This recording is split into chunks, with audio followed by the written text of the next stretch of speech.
प्रेम से बोलो राधे राधे, कमेंटे लिखुन Radhe Radhe. Hey guys, welcome back to my new blog. কাটারে নিয়ে চলে এসেছি আমি তড়াতে। বাঁশগুলো কেটে নিয়ে বাড়িতে গেছি, তো সেগুলোর যে কুঞ্চাগুলো আছে ওগুলোকে নিয়ে যাব। ঘাস হয় না, শুধু গাছ আছে,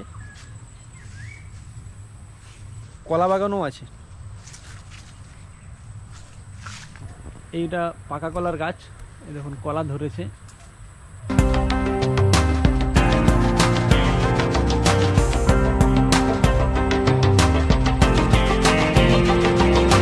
কলা বাগান বলবো না, মানে অনেকগুলো কলা গাছ আছে, গাছ তো অনেক আছে। তো এখন এখানে যে বাঁশ কুঞ্চাগুলো আছে আমি সবগুলোকে নিয়ে যাব। এর বাঁশ ঝাড়, আর এই জায়গাটা দেখুন কিভাবে জল বয়ে যাচ্ছে। সৌন্দর্যগুলো একমাত্র গ্রামেই পাওয়া যায়। জলের কলকল শব্দ, পাখির কিচিমিচি ডাক মন পুরো ফ্রেশ করে দেয়। একদম পুরো পোস্টমর্টমের মতন বেঁধে নিয়েছি, এরপর নিয়ে যাব।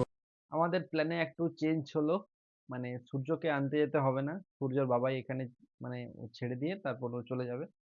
তো বন্ধুরা, সূর্য চলে এসছে আর আমাকে যেতে হলো না, ওরা বাড়ি চলে এসছে। তো দেখুন সূর্য পৌঁছে গেছে। ভাই বসুন, সূর্য মহারাজ বসুন বসুন বসুন। আপনি কুটুম এসছেন আমাদের, তো সূর্য ফ্রেশ হয়ে যাক। আমি 108 করে নিলাম, তারপরে তারপরে তার একটু করে করে দিন 108 মানে রাত্রি একটু জব করে এসছো, এখন তাহলে রাত্রিবেলা জব করবে না? সেই দিন থেকে এখনো পর্যন্ত ত্রিসন্ধ্যা গায়ত্রী জপ করে। তো বন্ধুরা, একটা জিনিস কি, আমরা যেরকম বাচ্চাকে শেখাবো বাচ্চা সেরকমই শিখবে।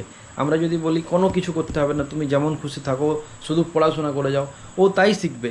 কিন্তু ভাবছিলাম যে এই যে গাইস বলা হয়, এই গাইস বাদ দিয়ে যদি আমি একটা অন্য কিছু বলি, যেরকম হ্যালো রাধে রাধে, কেমন আছেন, এইসব বলাটা খুব মনে হয় উপযুক্ত হবে আমার ক্ষেত্রে। রাধে রাধে, গুড। দেখা হচ্ছে পরবর্তী ব্লগে। সঙ্গে আমার চ্যানেলে নতুন হয়ে থাকলে চ্যানেলটি সাবস্ক্রাইব করবেন, আর দেখা হচ্ছে পরবর্তী ব্লগে। সাবস্ক্রাইব করুন নাইট কর্ণপাত্র ব্লগস।